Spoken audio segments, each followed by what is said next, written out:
ترجمان دفتر خارجہ طاہر حسین اندرابی نے اعلان کیا ہے کہ افغانستان میں موجود دہشت گردوں کے ٹھکانوں پر پاکستانی فورسز کا آپریشن دوبارہ شروع کر دیا گیا ہے۔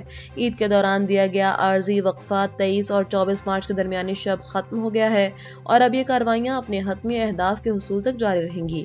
ترجمان نے واضح کیا ہے کہ پاکستان نے 2021 سے 2025 تک امن کے تمام سفارتی راستے آزمائے اور اعلیٰ سطح کے رابطوں کے ذریعے افغان عبوری حکومت کے خدشات بھی دور کیے، لیکن تحریک طالبان پاکستان کے خلاف کوئی ٹھوس پیش رفت نہ ہو سکی۔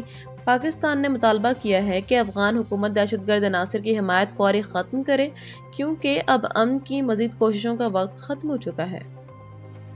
امریکی صدر ڈونلڈ ٹرمپ نے ایران کے ساتھ فوری سمجھوتہ نہ ہونے کا اشارہ دیتے ہوئے خبردار کیا ہے کہ اگر تہران جوہری عزائم سے دستبردار نہ ہوا تو اسے بے رحمانہ حملوں کا سامنا کرنا پڑے گا۔ صدر ٹرمپ نے دعویٰ کیا ہے کہ امریکی کارروائیوں نے ایرانی فضائیہ، بحریہ اور ریڈار سسٹم کو مفلوج کر دیا ہے، تاہم انہوں نے آبنائے ہرمز کھولنے کی ڈیڈ لائن میں لچک کا اشارہ بھی دیا ہے۔ دوسری جانب امریکی نمائندہ خصوصی اسٹیوٹ کوف پرامید ہیں کہ ایران 15 نکاتی تجاویز پر غور کر رہا ہے۔ صدر ٹرمپ نے ایران کی تیل سپلائی پر قبضے کا آپشن بھی زیر غور رکھا ہے، جبکہ نیٹو اور جرمنی کو تنقید کا نشانہ بناتے ہوئے واضح کیا ہے کہ اگر وہ ایران جنگ میں ساتھ نہیں دیتے تو یوکرین کی جنگ بھی امریکہ کی ترجیح نہیں رہے گی۔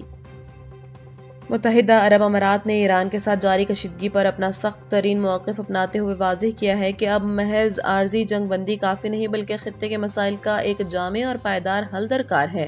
اماراتی سفیر یوسف العتیبہ کے مطابق یو اے ای کو ایرانی میزائلوں، ڈرونز اور آبنائے ہرمز کی بندش کے خطرات کا مستقل خاتمہ چاہیے۔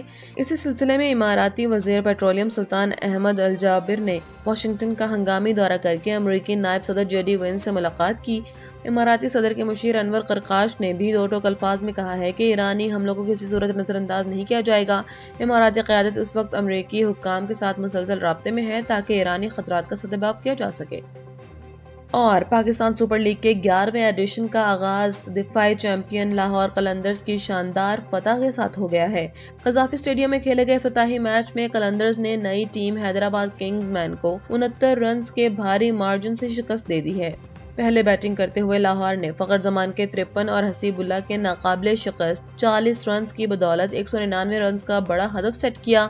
جواب میں حیدرآباد کی ٹیم لاہور کی تباہ کن بالنگ کے سامنے ریت کی دیوار ثابت ہوئی اور پوری ٹیم محض 130 رنز پر ڈھیر ہو گئی۔